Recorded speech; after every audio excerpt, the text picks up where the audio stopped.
చెడుకి జెండాలు కట్టకండి, మంచికి జెండాలు కట్టండి. మాయలో ఉంచి మనం ఎన్నాళ్ళు ఉంటామో తెలుసుకోండి.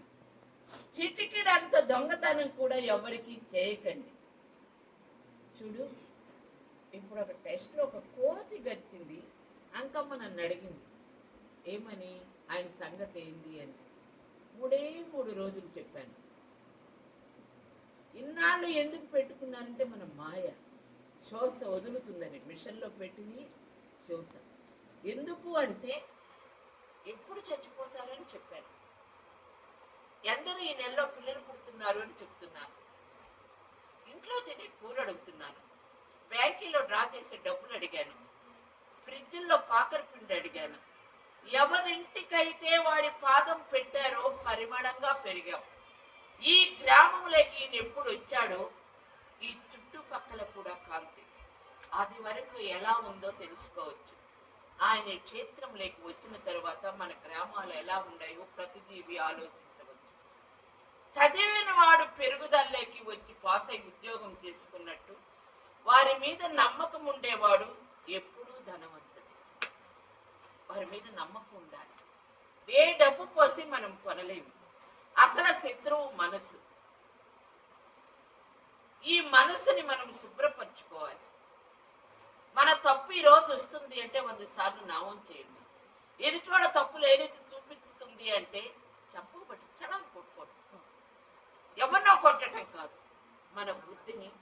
ఏం భగవాన్ ఎందుకు ఇలా పెడుతున్నావు, మేము చేస్తుంటామేమో, క్షమించు, తప్పు ఒప్పుకోండి. తప్పక మీరు అభివృద్ధిలోకి వస్తారు. చెట్టుకు నీళ్లు కడితే ఎంత ఆనందమో మీలో మంచితనం పెరుగుటము మీకు ఆనందం కలుగుతుంది. మీరు దేవుడి మీద ఎలా ఉండాలా అంటే కొబ్బరికాయలు ఎన్ని తెచ్చావా, పొళ్ళు ఎన్ని తెచ్చావా, పొంగళ్ళు ఎంత పెట్టావా అన్నది తీసుకోండి.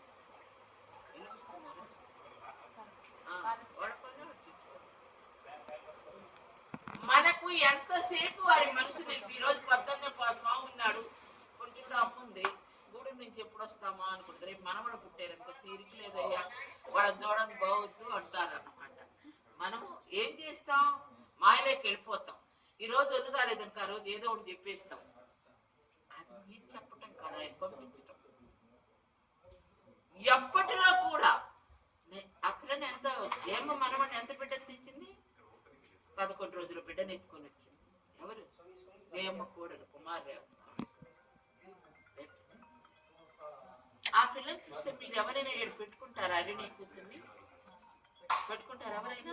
ఎవరైనా పెట్టుకుంటారా? పెట్టుకోలేదు. ఆ పాప ఎంత? 1.5 కేజీ. ఆ పాపను తెచ్చాడు పెట్టుకుంది అంటే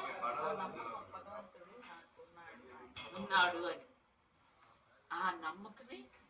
డాక్టర్లు గర్భసంచిలో బిడ్డలు ఉండే అవకాశం లేదు అని చెప్పిన భగవంతుడు ఇస్తాడు. ఒకరికి ఇచ్చినోడికి ఇంకొకరికి ఎందుకు ఇవ్వడు? మనము మన తప్పుని ఎత్తుకొని పరులు. మీకేమీ లేకపోయినా మీ పిల్లలకి నేను ఇబ్బందులు తేపోడు. దురాత్ సంపత్తి కొంటారు. ఇతరులది ఎప్పుడు దాచుకొచ్చుకుందామంటే ఒకరిని ఎప్పుడు నీళ్లు కారుతూనే ఉంటాయి. ఇతరుల సొత్తు మాత్రం ఎప్పుడు ముట్టవద్దు, ఎవరూ ముట్టవద్దు.